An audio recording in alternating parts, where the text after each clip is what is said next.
Oke, sebelumnya di sini gue mau bilang kalau gue ngerti kalau misalnya esensi atau tujuan dari demonstrasi itu adalah bentuk ketidaksetujuan sekelompok orang terhadap kebijakan yang telah dibuat yang dianggap merugikan sekelompok orang tersebut. Gue ngerti itu, oke? Gue ngerti maksud dari demonstrasi tersebut.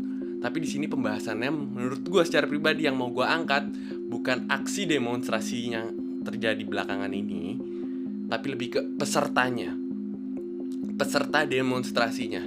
Oke, sebelum gue lanjut, gue mau ngasih pikiran gue tentang demonstrasi ini.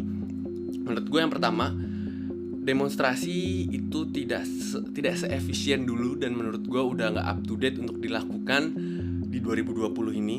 Yang kedua, gue ngerti banyaknya ketidaksetujuan akan kebijakan yang sekarang terjadi yang diberikan oleh pemerintah. Namun menurut gue nggak jadi alasan untuk mengenyampingkan keadaan yang sekarang terjadi di dunia kita ini tentang coronavirus. Oke, yang ketiga, yang paling kena di mata gue itu sebetulnya adalah pesertanya. Gue gak munafik tentang yang terjadi belakangan ini. Kalau misalnya demonstrasi itu sering melenceng. Kayak misalnya ada demonstrasi bakar toko,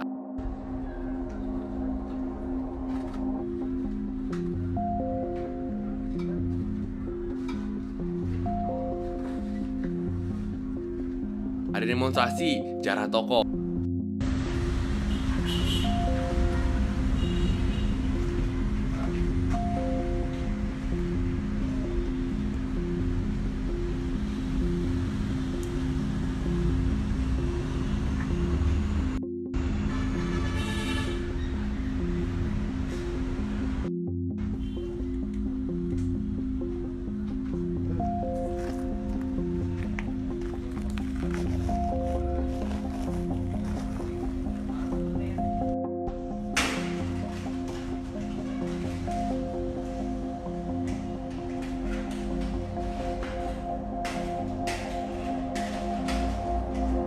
sekarang di 2020 ada demonstrasi joget TikTok dan yang buat mahasiswa gitu. Lu belajar apa sih di kampus? Nah, karena demonya udah begitu absurd, berarti jelas ada pihak yang dirugikan, baik dari pekerja, pengusaha maupun pemerintah. Oke, yang pertama, pekerja. Bagi pekerja merasa dirugikan karena hak dan kewajibannya tidak sesuai, baik dalam waktu mereka bekerja maupun dengan status kerja mereka. Oke, yang kedua, pengusaha. Pengusaha pun merasa dirugikan dikarenakan dianggap bekerja sama dengan pemerintah untuk menaikkan untung dengan status kontrak yang lebih lama dan akhirnya menghilangkan kepercayaan dari buruh atau pekerjanya masing-masing. Yang ketiga, negara. Negara juga jelas dirugikan karena ada infrastruktur yang rusak, baik sarana transportasi, sarana jalan, sarana publik apapun bentuknya itu. Dan yang paling kena adalah pendidikannya. Pendidikannya juga kena. Kenapa negara harus bikin universitas, bikin kampus di saat mahasiswanya mau unjuk rasa malah joget TikTok? Maaf.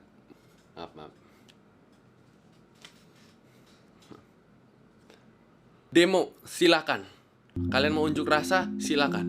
Kalian merasa ada yang harus ditunjukkan langsung secara konkret dengan cara turun ke jalan, silakan.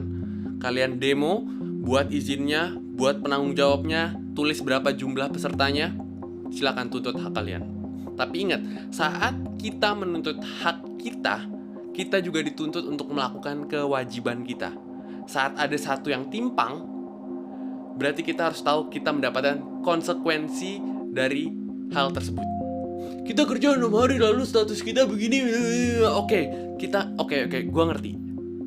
Merasa dirugikan, jelas, ngerti, 100% ngerti. Oke? Kita merasa hak dan kebebasan kita ada yang diambil atau dirugikan dan kita nggak bisa menunjukkannya dengan mengambil hak dan kebebasan dari orang lain. Oke?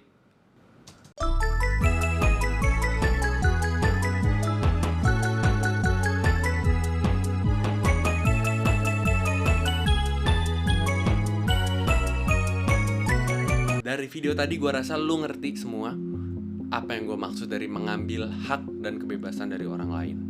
Oke? Dan sebelumnya gue pun sadar gue lahir di Indonesia, gue orang Indonesia, dan gue juga sadar kalau misalnya sebagai orang Indonesia kita itu dialiri oleh DNA filsuf pemikir-pemikir yang melahirkan opini untuk segala fenomena yang terjadi di negara kita.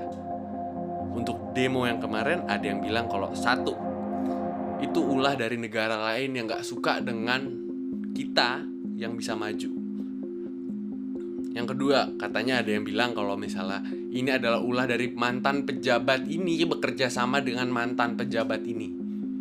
Yang ketiga, katanya juga ada yang bilang kalau misalnya kemarin adalah bentuk dari mantan pejabat ini berselisih dengan mantan pejabat ini. Gua ngerti. Dan gua rasa lu juga tahu deh. Yang keempat, katanya juga ada yang bilang kalau misalnya adanya pasal yang diselundupkan dalam kebijakan kemarin.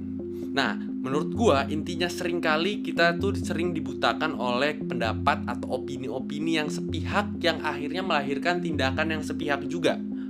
Oleh karena itu, pemerintahan tidak berjalan dengan baik, kondisi dunia sedang memburuk, ekonomi membeku, masyarakat merasa dirugikan. Akhirnya melakukan demonstrasi. Demonstrasinya dimulai dari argumentasi secara intelek, tindakan anarkis, sampai goyang TikTok oleh mahasiswi.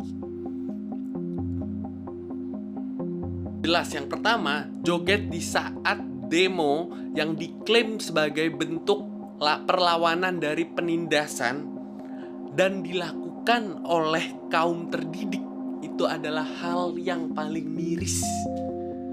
Yang kedua, maksud dari joget TikTok jelas bukan menuntut sebuah perubahan. Oke, itu jelas.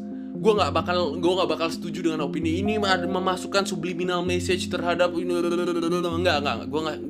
Yang ketiga, gue yakin saat lu mau joget TikTok itu dilandasi oleh niatan lalu jadi tindakan.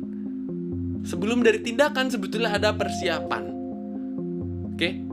Dan dari semuanya itu melahirkan joget TikTok lu itu, emang apa sih sebetulnya yang bener-bener lu harap sebagai bentuk feedback dari joget TikTok di saat adanya demo?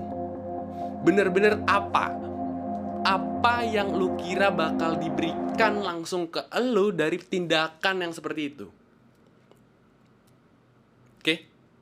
Dan kita sebagai masyarakat Indonesia, kita seharusnya merasakan malu yang sangat mendalam terhadap apa yang telah dibuat, baik dari mahasiswa atau siapapun yang melakukan demo, melakukan aksi unjuk rasa disertai dengan kegiatan anarkis. Kameranya dikatainya.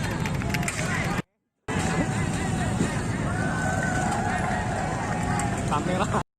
Oke, sedikit tambahan, kita sebagai masyarakat Indonesia seharusnya berkaca terlebih dahulu untuk apa yang akan kita buat dan pikirkan dengan secara matang-matang tentang tindakan apa yang nanti kita lahirkan di masa depan. Karena segala sesuatu yang kita buat sekarang akan terjadi atau berdampak di masa depan nanti. Kita yang menanggung karena kita yang berbuat. Dan karena itu kita harus bisa mengerti konsep dari konsekuensi. Konsekuensi adalah tuntutan langsung mutlak dari alam tentang apa yang kita perbuat sekarang.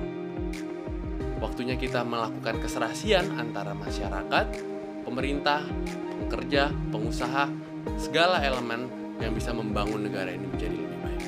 Sekian dari Mahardika Gada, terima kasih untuk waktunya, segala hikmat untuk pengusaha, pekerja, dan pemerintah.